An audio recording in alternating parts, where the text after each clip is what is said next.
Magandang gabi po mga kababayan. Isa naman ng mga galing na produkto ang ating gagawin sa ngayon.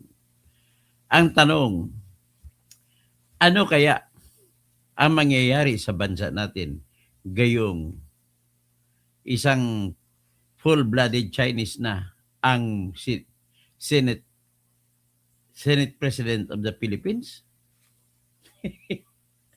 Ano mangyari?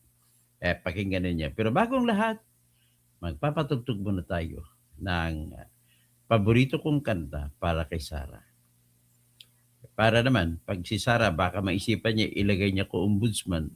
Maraming makukulong. Naku. Nabiruan ko ikukulong ng mayor dyan sa dinalupihan. Grabe. Diba? Mayor Santos, ano ba yan? Ibahin natin. Iba yung patugtog ko. Stop na screen yan. Para kay Sarah kasi. Ladies and gentlemen, alam mo naman, mamaya pag titignan niyo si Win Gatchalian, alam mo, nandaya ito. Pakinggan niyo kung bakit Bakit nandaya? Siya po ay absuelto sa criminal case na dahil po sa transaction ng pagkabili ng kanilang bangko ibinenta sa Local Waterworks Utilities Administration.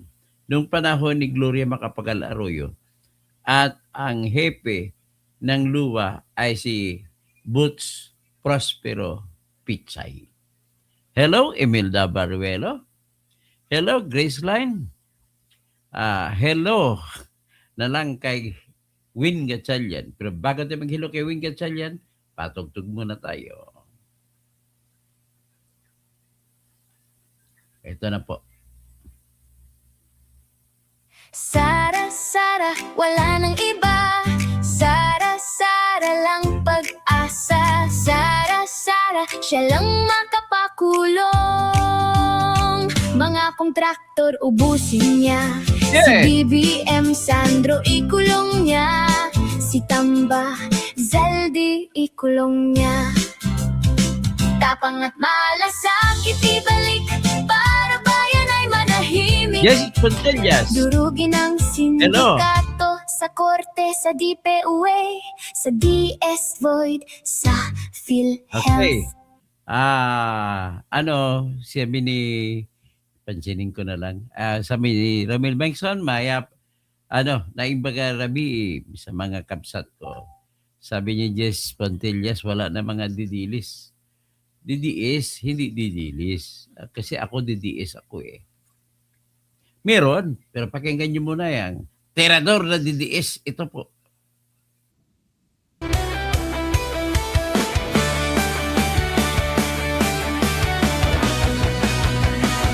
Sa Pilipinas, Andang Casino, ang tindi. Padada, Davao del Sur. Hindi kayang bayaran nino man ang kanyang prinsipyo. Kapag may inapi, siya ang nariyan. Kapag may bayaran, siya ang hadlang. Hindi siya tiklop sa pananakot ng iilan. Hindi siya alila ng sino mang mayaman. Kung ang kapangyarihan nila ay inaabuso, hinahawi niya yan mano-mano. Kapag ang taong bayan ang nasasakal, siya ang unang sumusugot, tumatagal. Hindi pera ang sukatan ng halaga, kundi kung sino ang lumalaban para sa masa. Totoo kasing tirador, totoo kasing tirador. Kakapin ang naaapi, kalaban ng sakim na mandarambong. Totoo kasing tirador, totoo kasing tirador. Hindi kayang bilhin ang puso niyang matibay.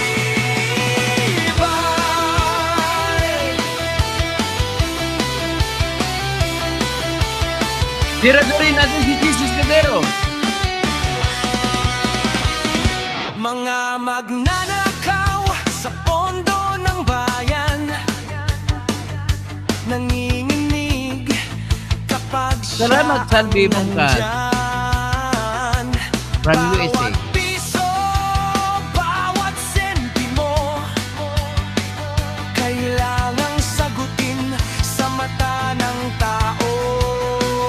Yes, sir.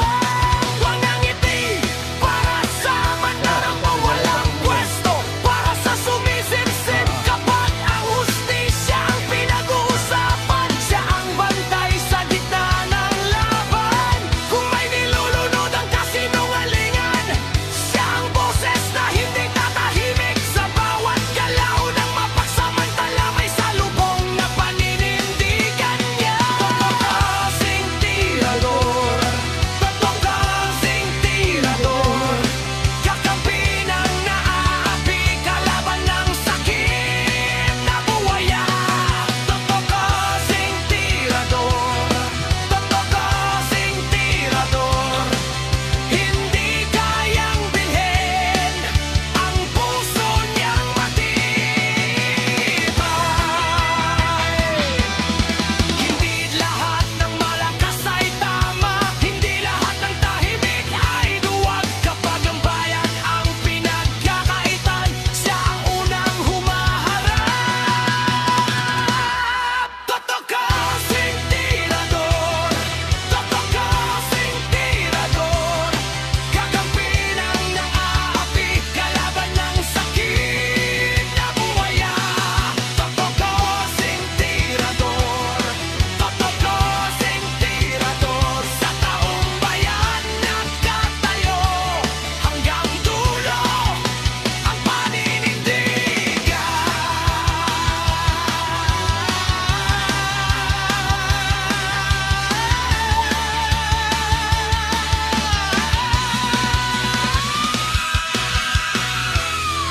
Hello, magandang gabi, magandang gabi, magandang gabi, magandang gabi sa inyo lahat. Okay, ang pag-usapan natin ay si Win Gatchalian. Dalawa kasi ang win yan eh. Pero mga win yan para panalo lang sila lagi. Kasi gusto lang manalo lang. Si Win, babaero.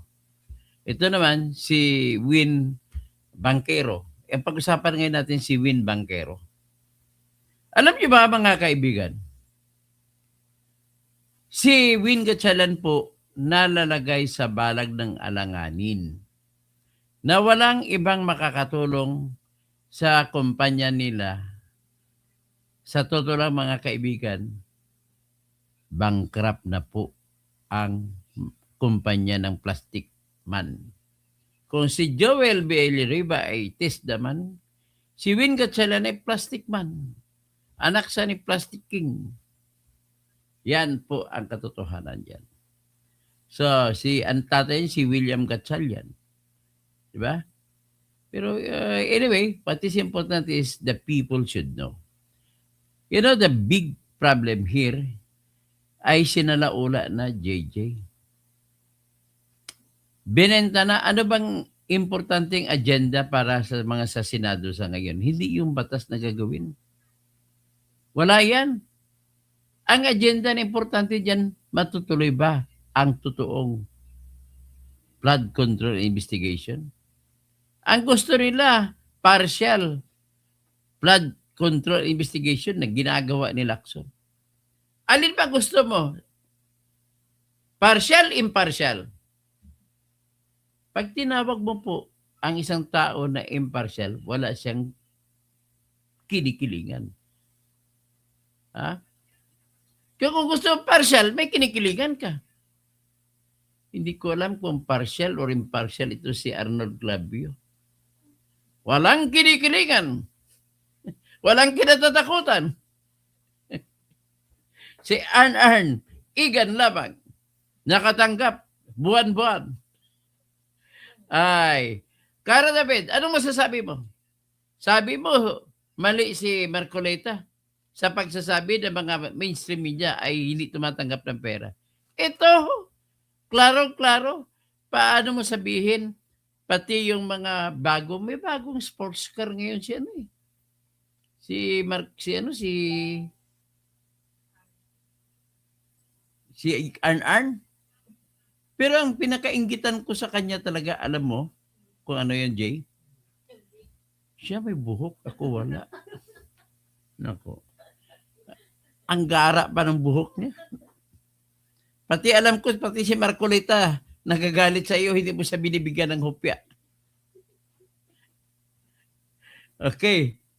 Itong una kong dahilan kung bakit listen up and listen good, sabi ni Erwin Tulfo. Listen up and listen good. Ito pang isa to si Bendalo. Si Bendalo, Amerikano.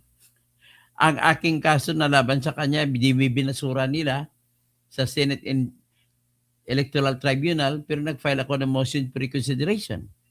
Alam mo dahilan? Hindi raw nakapasa sa forma. Walang form. Tinignan ko kung walang form ang kaso ko. Alam mo kung bakit para sabihin mo na wala sa forma ang kaso?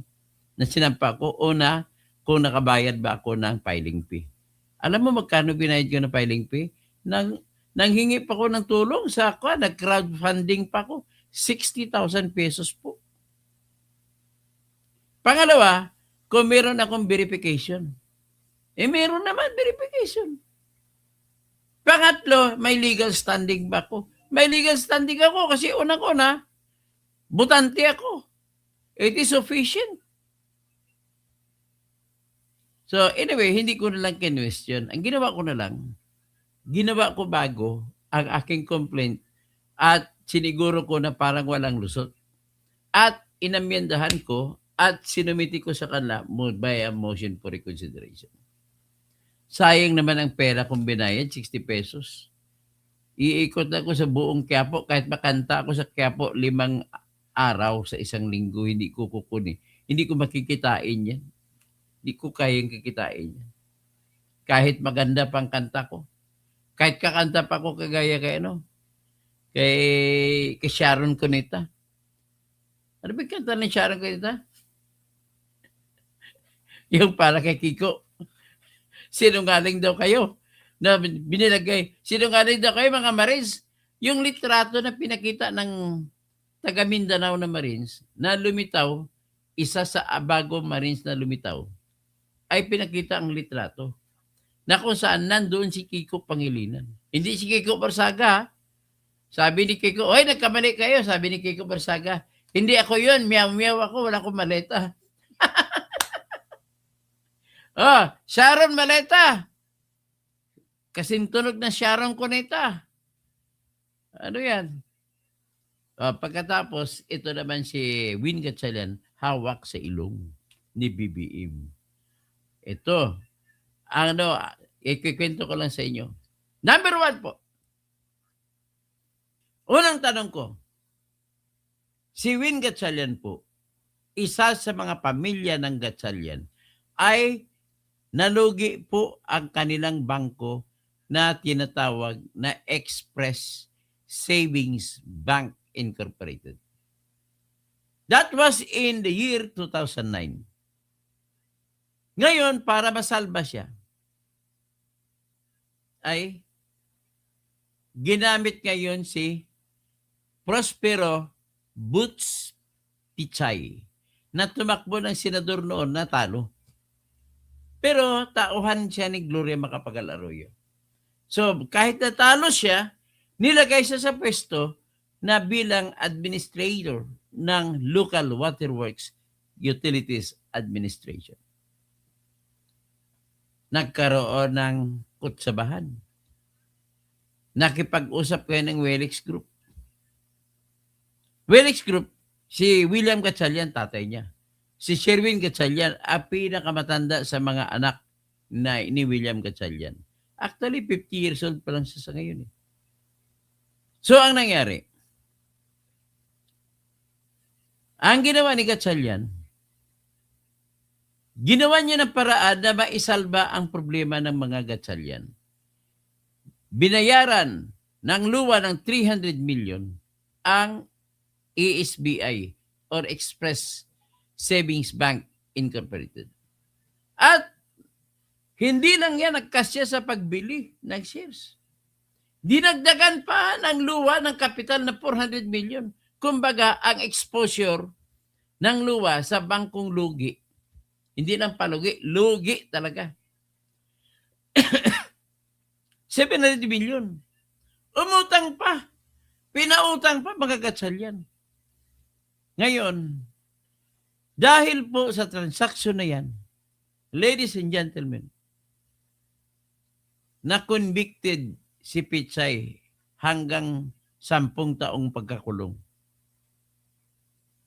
Ang kasalanan, pagbibigay ng hindi deserve na benepisyo sa mga gatsalyan.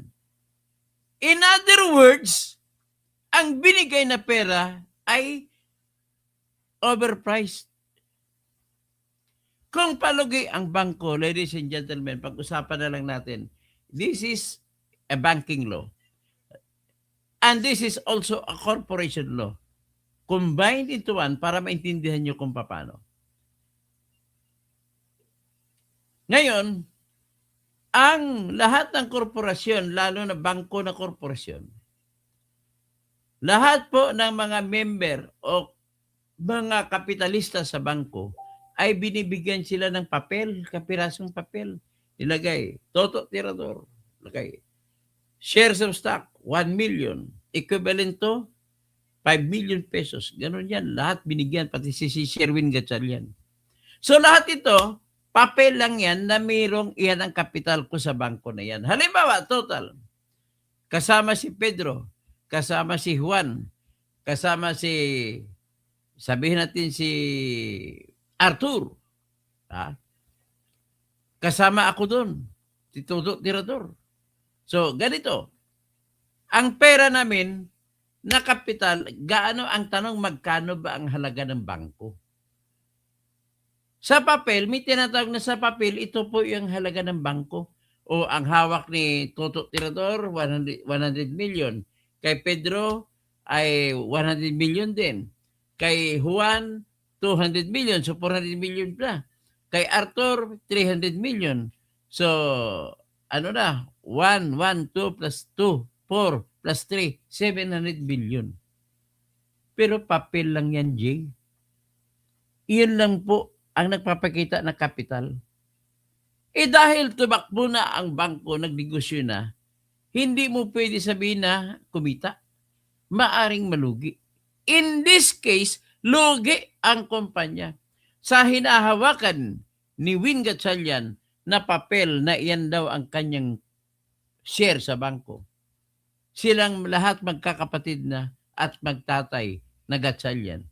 Binenta nila, tinanggap, binayaran ng luwa ng 300 million pesos. Ang tanong, sapat ba yun? Ang sagot, kung kinunbik si Pichay, ay ibig sabihin, may anomalya. Pero ang tanong, ang galing naman ng mga Gatchalian. Bakit hindi na-convict ang mga Gatchalian? Ladies and gentlemen, ganito po ang nangyari sa transaction sa ESBI.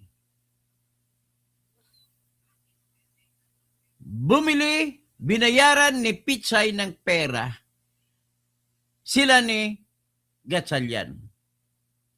Tapos, si Pichay ay sinintensyahan dahil hindi pwede yung pagbibigay niya ng pera ay luging-lugi ng bangko palugi. Bakit mo binigyan ng pera? At dinagdagan mo pa ng 400 million na kapital. Sentensyado si Pichay. Ngayon, kung krimen pala ang pagbibili, ano ang tingin mo sa pinagbilhan? Ang pinagbilhan po ay mga Gatchalian. Tapos i-absuelto ng Sandigan Bayan. Pero ang pag-absuelto niya ay sa tanong lamang na probable, kung may probable cause ba o wala. Nevertheless, pag ako maging ombudsman na ilalagay ako ni Sara, hahabulin ko yan, isasampa ko ang kaso ulit. Walang double jeopardy kasi probable cause pa lang ang pinag-usapan. Hindi ako maniwala na kapag ang transaction ay maanomalya, ang nagbigay ng pera na tao ng gobyerno, kung sinintensyahan siya dahil ibig sabihin pag sintensyado sa J, malaki ang anomalya.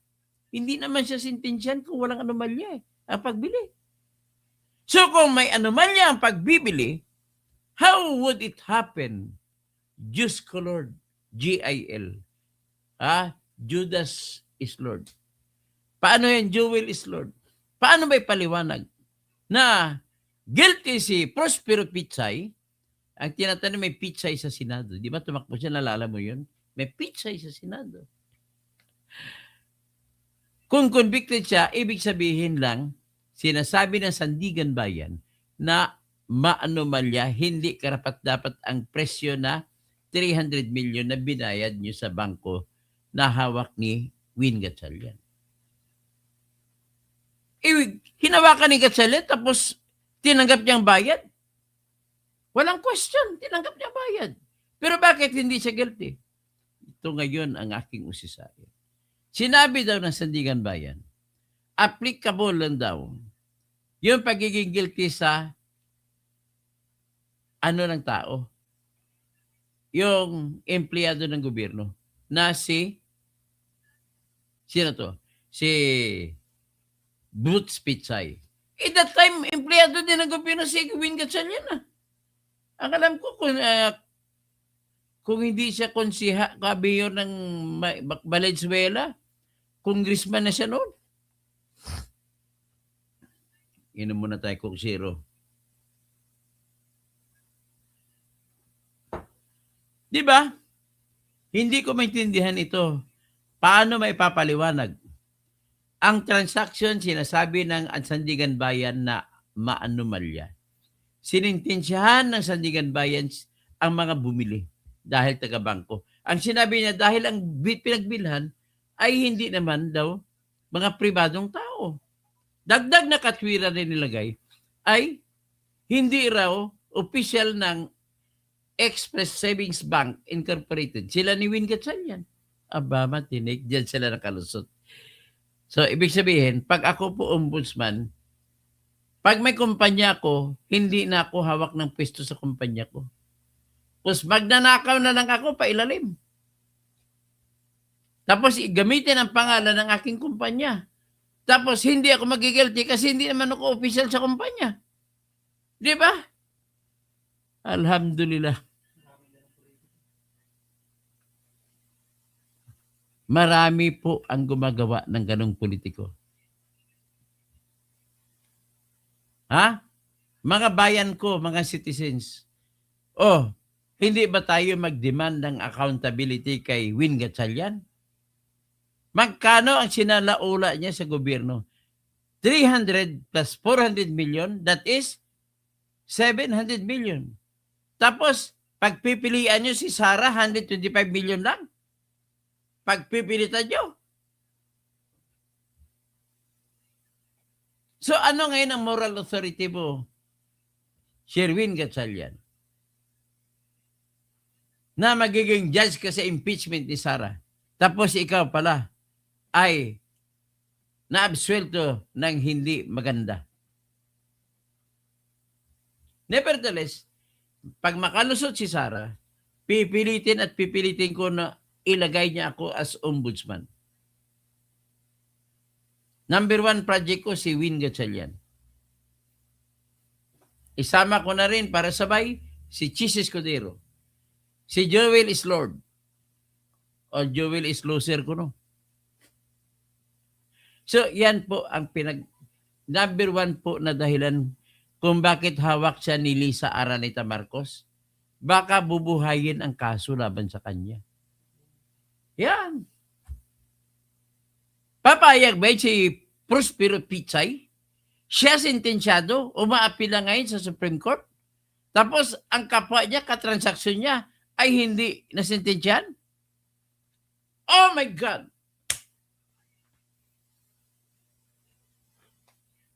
Sa susunod, i-discuss ko ng buong-buo yung kaso na yung pagbili ng Express Savings Bank. Alam mo sino ang susi? Tinulungan yan bago ang transaction noong 2009, may isang transaction pa yung nangyari para matulungan ang waterfront. Sa panahon na si Erap pa ang presidente, pumirma si Erap para matulungan naman ang Willis Group. Tingnan mo. Meron bang pagbayad ng utang na loob kay Jinggoy si Win Gatchalian? Tingnan niyo lang.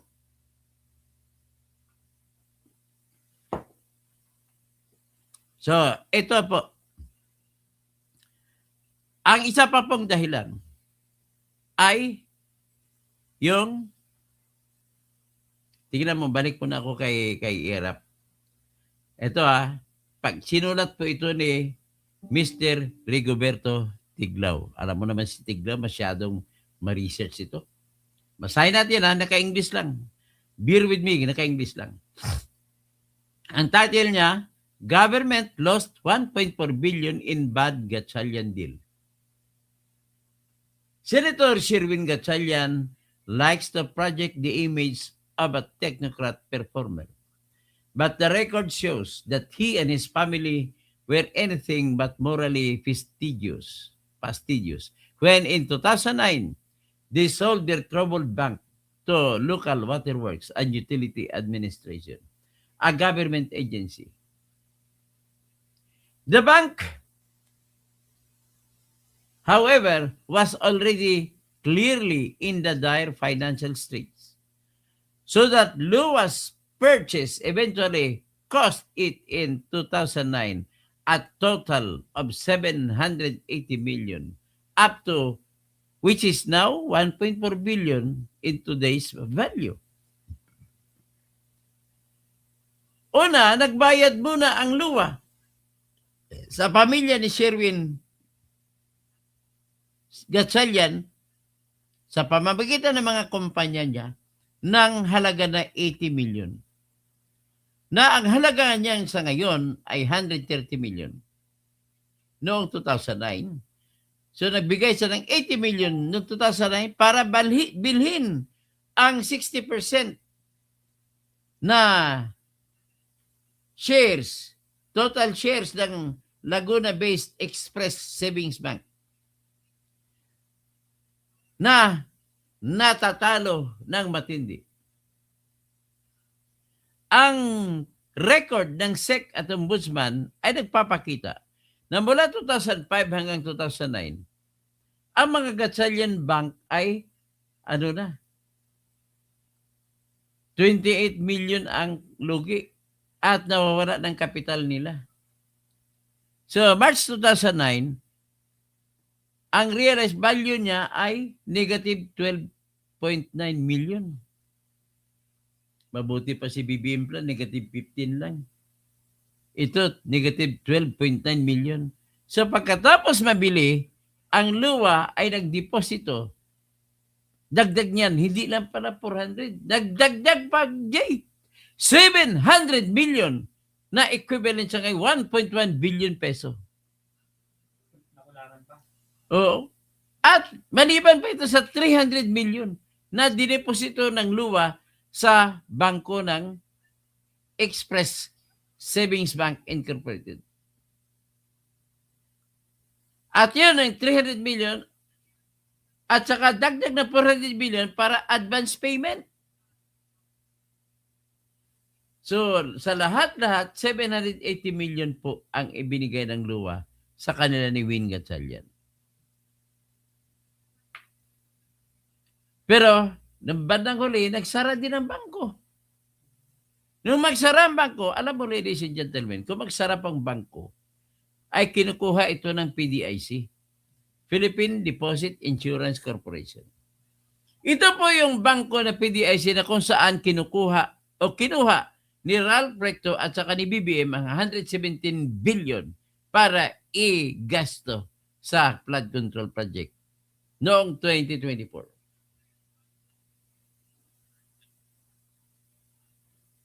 Kasabay ito pagkuha ng 90 billion mula sa PhilHealth. Ang PhilHealth na ibalik na. Ang problema hanggang ngayon ang PDIC ay hindi pa naibalik. 117 billion.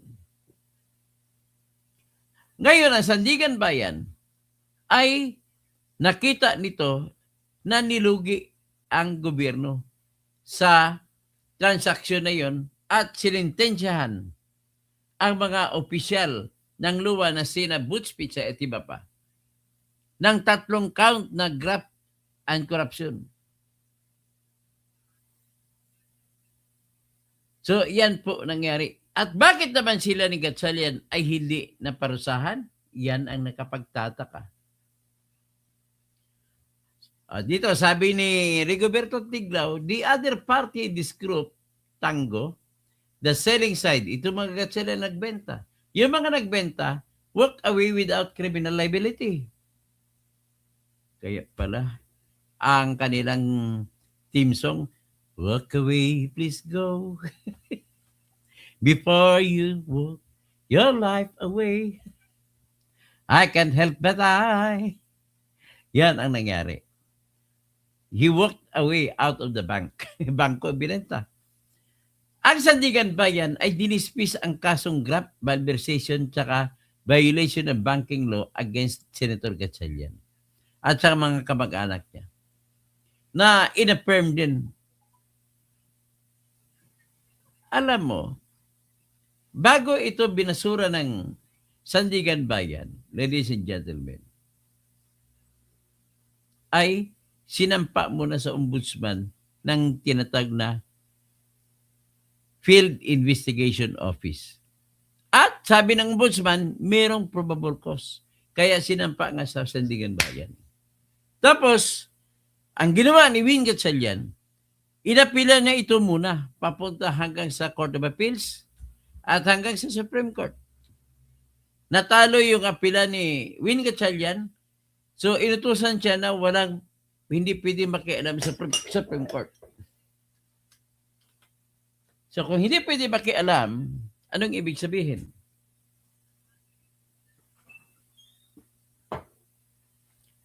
Binalik ng Supreme Court sa Sandigan Bayan ang kaso. Pero ang problema sa Sandigan Bayan, siguro nagkakitaan ng pera, ay inabsuelto. Wala daw, kulang daw ang ebidensya. Pero huwag kayo maglala.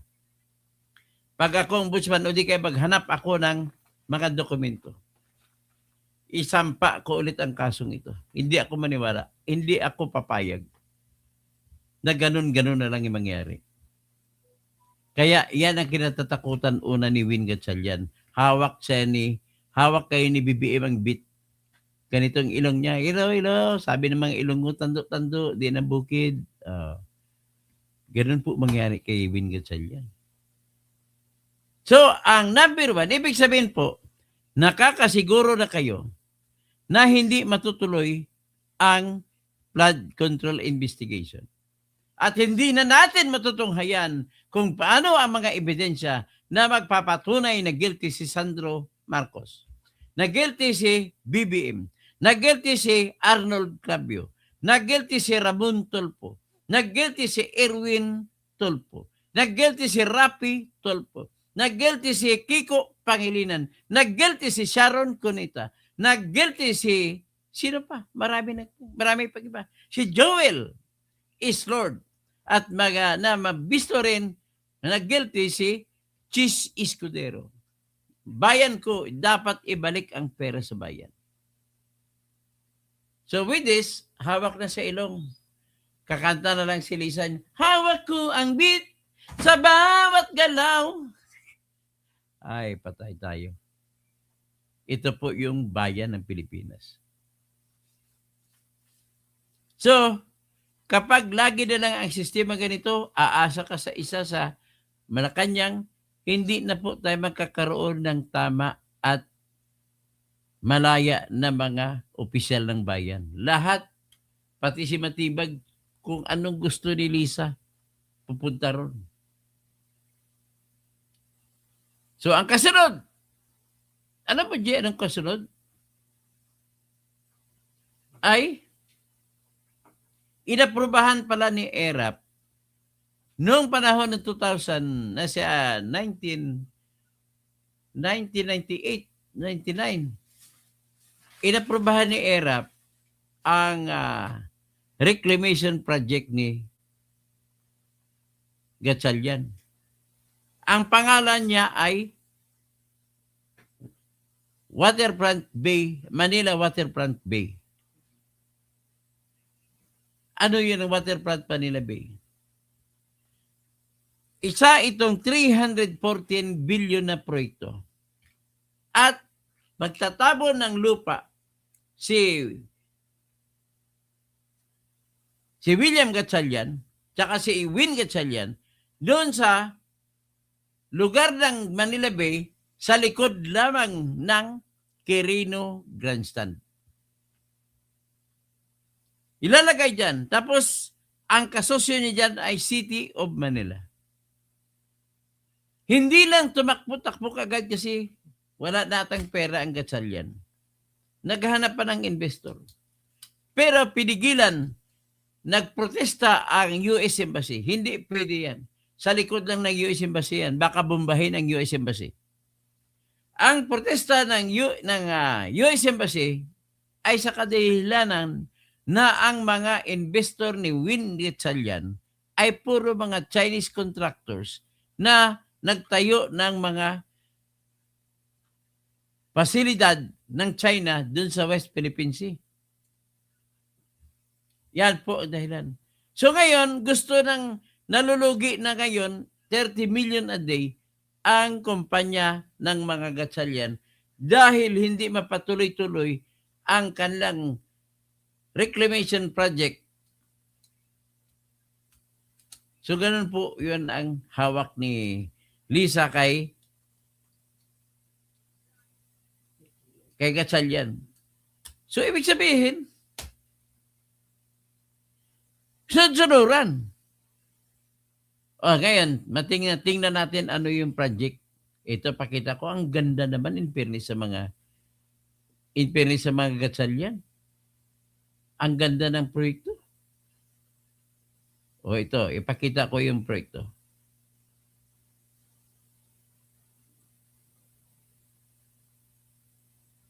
Ito po yung proyekto na gagawin nila. Makikita niyo sa screen niyo. Palaparin yung screen niyo para makita ninyo. Yan. Kita nyo? Yan yung Manila Waterfront Bay. Sa likod lamang ng Quirino Grandstand. Yan po yan. Ang ganda, di ba? Maganda. So, pag matapos yan, sa totoo lang, malaking kung mayroong financing yan, malaking tulong sa mga Pilipino yan. Pero ano ang mga katumbas na tulong sa Pilipino, Jay? Ayun, mga maliliit na Pilipino magiging katulong, magiging janitor, magiging maraming mga security officers, ma-hire. Yan ang number 1. Number 2, yung mga nasa white-collar jobsman, maraming accountant, engineers, makukuha, maraming abogado, doktor, siyempre may ibang komunidad na yan. So imagine mo kung iyan ang tatayo sa likod ng Manila Hotel. Yan po ang proyekto ni Gatchalian. Sa ngayon, ginagalaw na po nila, matagal na hindi nila ginagalaw. Ginagalaw na po ngayon dahil mayroong tinatawag na investor ata, pero galing China. Pero pinapaantay lang yung awayan ng Iran at saka United States of America. Kasi sigurado kukontra ang Amerika dito. Pero ladies and gentlemen, iyan po ang proyekto na kung bakit hawak ni Lisa ang bit kung si Win Gatchalian ang pag-uusapan. Yan po. So nakita nyo ng dahilan kung bakit. Ladies and gentlemen, tinatawag ko po na Senate of BBM ang Senado. Ang number 1 nila po na pakay dyan ay huwag magpatuloy. Kung magpatuloy man, diskarte. yung flood control project. Eh di, maghati-hati ng lupa sa lupa ang Philippine government tsaka mga Gatchalian group. Ganun po yun ang gagawin nila. So, wala tayong magagawa. Kung ganun talaga, di hawak nila ang bit eh. So ngayon, para kabawi sa nawalang bangko ang mga Gatchalian, ay kailangan nila mapatupad itong proyekto na the waterfront Manila Bay. Kung hindi na mapatupad to, wala na silang kikitain kasi ang Welix Group companies ay bankrupt na po. Yan ang problema. So with this, magtatawag na lang ako. At least alam nyo na kung ano ang mangyari. So wala pong flood control mangyari at i-convict nila pilit si Sara Duterte. Pababain nila ang threshold. Imbis na 16 votes, gagawa sila ng diskarte na mapupunta mag-uwi sa 13 votes na lang. Kailangan 2/3. Huwag kayo magpakabubo kagaya kay Luistro. Bakit? Pwede na daw 15 magiging 2/3. Hoy, Luistro, Lukaret, maghunos dili ka. Alam mo ba ang 2/3? Ibig sabihin ng 2/3, hatiin mo kung sinong present sa 3. Kung 24, hatiin mo sa 3, ilan? Tag 6, di ba? At tag 8. So, pag sinabi mo 2/3, 8. So, 8 plus 8, 16. Ang gusto mangyari, 15. Paano mangyari ang 15? Sige nga, ipaliwanag mo nga sa akin, Luistro, paano mangyari na pwede ang 13? Ha? Pag 15. Ibig sabihin, we are talking here of 3 grupo na equal ang hati. So, pag 15 ang 2/3, ano ang 1/3? Divided by 2 ang 2/3, ang 15. Pag divide mo by 2, anong sagot? 7.5. Ano yung 1/2? Meron bang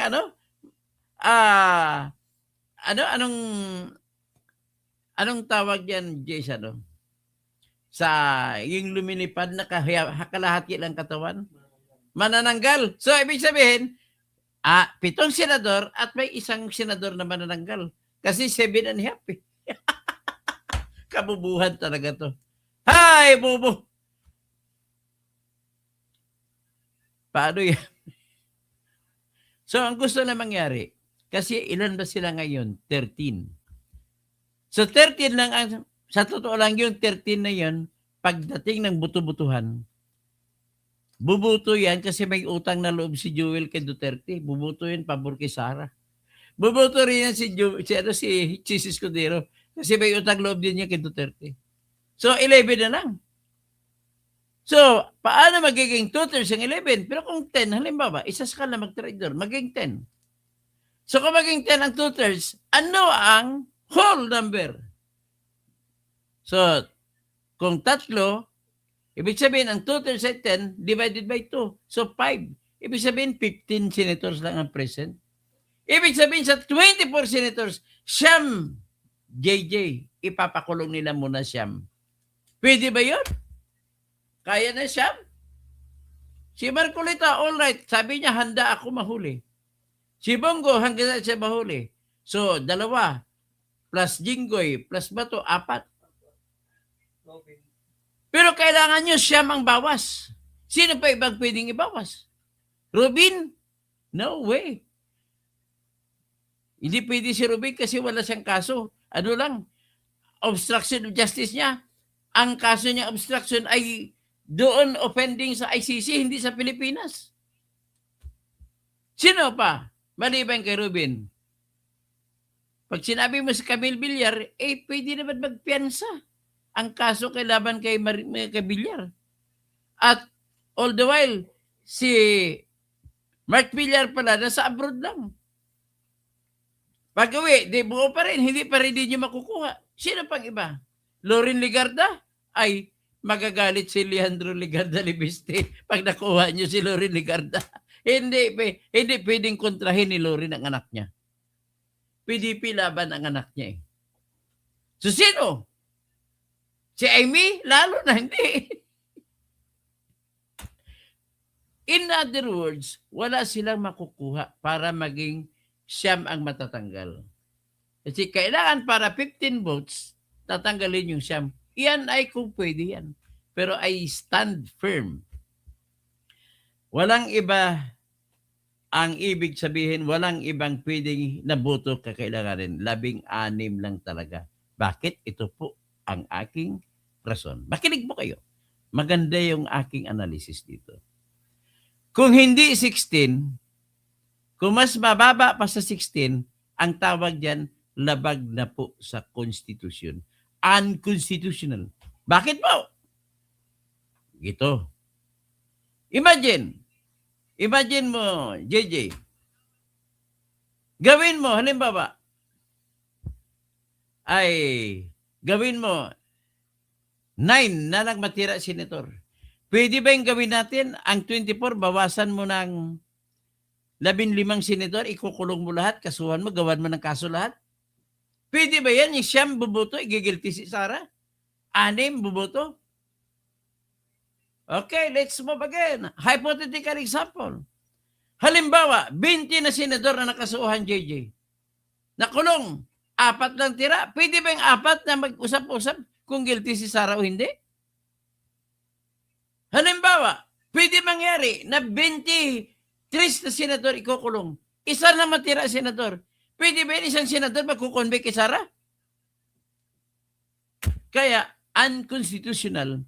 Pag sinabi mo na, pwede mong gamitin ang boto na mas mababa sa 16 para i-convict mo si Sara to produce the required minimum 2/3 votes. Tingin ko naman, naintindihan nyo na. Anong kan? Yan po ang constitutional law. Okay, mag-shoutout na lang ako. Oh, nabilib na kayo sa talino ko? Itong DDS sa matalino.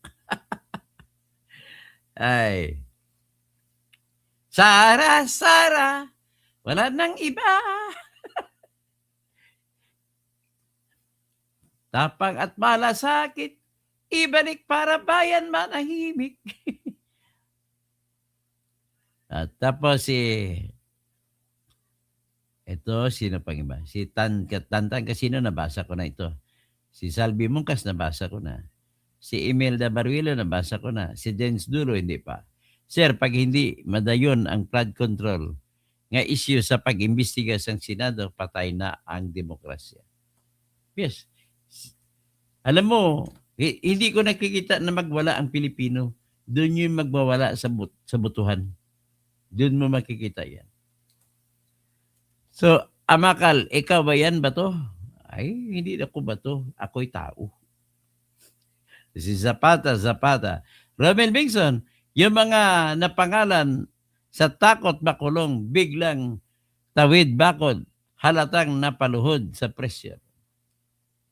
Hindi na pwede mapagkatiwalaan kung tumawid ka. Sabi nga ni Camille Villar, dahil buhay ni Bato ang binuwis niya, ang kumalas ay higit pa sa Judas.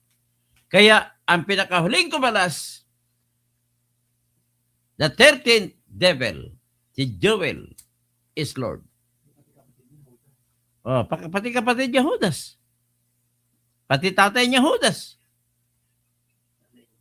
Angelo Dadula, Toto, matanong kita, total magaling ko no sa batas, si Kapitano Lintano. Alam niya ba na labag sa konstitusyon ang hindi pagatin? Ay, hindi po labag. Kung nagkasakit ka, labag yan. Bawal ba magkasakit? Kung may political stand ka, bawal ba yun? Political stand eh. Sabi niya, I will not attend on the ground of political repression. O, alam mo yan? Kung hindi mo alam yan, huwag ka na magtanong. Better na magtibay. Rock and roll doctor sa San Joaquin, Iloilo, maayong gabi. Dance Dolo, maayong gabi, sir. Kapag may divert ang flood control issue, mapatay na ang demokrasya sa pungsod. Les Jess Fortes, ang gandang balita, katuto, ito na, ayos na. Pinatagal pa kasi ng ilang bilyon na ubos na gagastusin ng Senado, doon din pala ang punta para tumigil na sa mga kawalangyaan nila. Dapat yan pagbayarin. Hindi na po mag-imbestiga. Kasi pag mag-imbestiga, matatamaan si Jewel, matatamaan si Francis Escudero. Ililipat na naman balik kay Cayetano yan kung maggawa sila ng investigation. Sige, si Elsa Avidra. Attorney Toto, ano pa kaya mangyari ngayon dahil marami na daw nakukulong ang mga kaalay sa DDS? Ang ICC may warrant na daw kay hayaan mo yan. Wala pa, hindi ko muna pansinin yan. Hindi pa dumating. Angelo Dadula, kaya ka na didisbar. Ano ko madisbar? Hindi naman ibig sabihin na bubo ako, naging bubo dahil na-disbar. Na-disbar po ako, to tell you the truth. Dahil sa naipost ko sa Facebook. Kumbaga, bawal daw yung mag-post ka sa Facebook ng isang reklamo na hindi pa naisampa. Ganun lang ka. Ganun lang problema ko. Mas matindi kay Spalses, nagbura. Minura niya ang tao nagsampa ng TEP laban sa kanyang kapatid na si Nico Palses. Yan ay parang manager ata ni Chris Aquino. Nevertheless, naawa ako kay Jess Palses. Jess, tumahimik ka lang. Wag mo na. Total, wala ka namang client. Useless din pagiging abogado mo kung wala ka namang client. Hayaan mo na lang. Magantay ka lang 1 taon. Kung gusto mong paturo ka sa akin paano magkaroon ng client. Florian Walker, Mike Defensor for President. Clown. Hindi clown po. Mautak yan si Mike Defensor. With due respect. Arasausa, good evening, attorney. God protect and guide you always. Hoy, kumusta kay Arthur Sevilla? Ang kumita ng maraming pera doon sa Cagayan de Oro na puerto. Grabe. Naging kolektor, ha? Ngayon umalis ka. Florian Walker, mabigat talaga si Cayetano dalhin. Hindi nga may batak si Digong para maging BP niya. Hindi po. Balang araw, nakikita na nga ng bayan po ang talino ni Alan. Nakikita po, nakita nyo ba? Tingnan ninyo yung, pakita ko sa inyo. Ang lahat po na mga live ni Alan Peter Cayetano ay milyon-milyon ang nanonood. Sino ba makatalo dyan? Siya lang. Siya lang makatalo sa kanyang sarili. Tingnan natin. Tingnan natin ang lahat ng lives niya. Grabe, humahataw, bilyon. Kaya, ayain ko lang siya, magpalit kami ng sapatos. Ako na senador, siya na lang mag-vlogger. Ito. Tingnan natin ang live ni Alan. Mga live niya, tingnan, pasig lang, hindi na natin pakinggan. Tingnan lang natin. Para makita natin kung ilan ang views niya. Grabe, siguro bilyon na kumita to. Sabi niya, hindi bali na kumita sa live. At least hindi ako kumita sa maleta. Yan. Ayan, ito si Alan Peter Cayetano. Yan, di ba? Live niya yan. Tingnan mong live niya. Tingnan natin. Buksan natin. Click. Walang filter. Walang pag-edit ng ating 4.2 mga million. sasabihin o gustong iparating. Ayan, 4.2 million. Mag-comment din po kayo or yung mga tanong, i-post nyo po Iba para na sa naman. susunod nating pag-uusap. Ibang live naman niya. Tingnan natin. Ito. Tingnan natin kung ilang million. Praise God, Philippine Ano? Independence. 3 million. Sa lahat nating Ayan, 3 mahal million. na kababayan sa Luzon, Wala kayong Visayas, Mindanao. Ibig ko sabihin, kontra sa inyong paniniwala na wala ng kwenta si Alan Peter Cayetano, mas lalong dumami ang niniwala kay Alan Peter Cayetano. Siya po ay To siya talk a little susunod bit na presidente pagkatapos ni Sara. Ito, ilan ang kan? Ayan, 1.8 million ang views. Grabe. Hataw. Ito pa. O ito, titingnan natin ilang views. It's all ad hoc at saka yung iba-ibang ahensya like Oh, say 1.4 DSWD, they do a good job, Oh, but they have a full-time job. grabe, nakakaingit. Oh. Huwag ka na mag-senador. Kikita ka sa vlogging. 1.2 million naman ito. At 3.2 million. Oh. Ano pa? Tingnan natin. Lahat ng vlog niya, itong vlog niya. Ayan, 4 million. For this opportunity, Oh, makasama kayo ngayong so ladies and gentlemen, pinapakita ko lang po yan para malaman ninyo ang katotohanan na popular po si Alan Peter Cayetano sa mga Pilipino. Pakiramdam nyo lang yan na kasi maka-BBM kayo, pakiramdam nyo lang yan. Ang maka-BBM, bilib naman ako. Yabang naman itong ano, tingnan natin, halimbawa maghanap ako dito yung Win Gatchalian. Na ano, Win Gatchalian na mga mimi.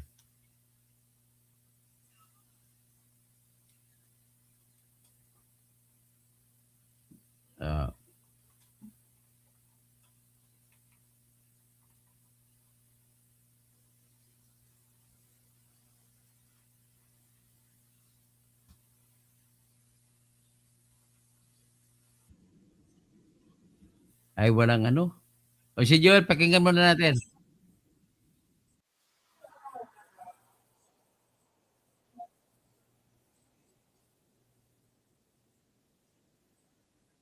Sen?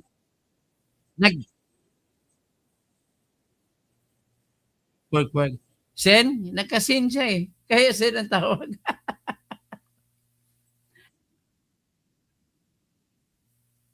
Ito, tingnan natin. Ito 25,500 na nanonood. Ito kay Bongo, 17,900. Yung isa ni Joel, 400, kanang nanonood. 491.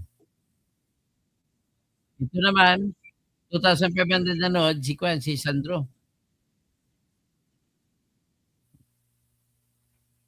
So, yan po ang nangyari kanina. So, with this, I'm officially saying patapos na tayo. So, Miss Rachel Gustilo, daw karabaw ba sa ilong? Ata hawak, it means gusto. O yun, ilalagay, di ba kalabaw lalagay na tali sa ilong? Tapos mag-araro ka. Tapos, how di karabaw di batutin? Sayang pula, 3 pera. Sayang puti, 3 salapi. Tigbak, buang, binuno, aswang.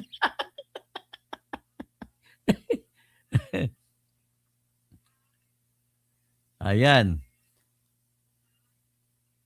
Mukhang ano no, maubusan ako ng oras sa pagbabasa sa Geraldine de la Peña. Convict talaga sa dami naman ng ebidensya. Ganun ba? Sino bang convict? Bitter, hindi po mako-convict yan. Pustahan tayo. Hindi po ebidensya pinagbabasihan ng senador. Ang binabasihan ng senador yan, yung mga tatakbo sa susunod, ay siyempre gusto nila nakakampi si Sara para manalo sila. So, ganun po yan kasimple. Si Robert Go, senador ang Duterte, kahit anong sabi nyo, hanggang dyan na lang. Dami ko palang trolls.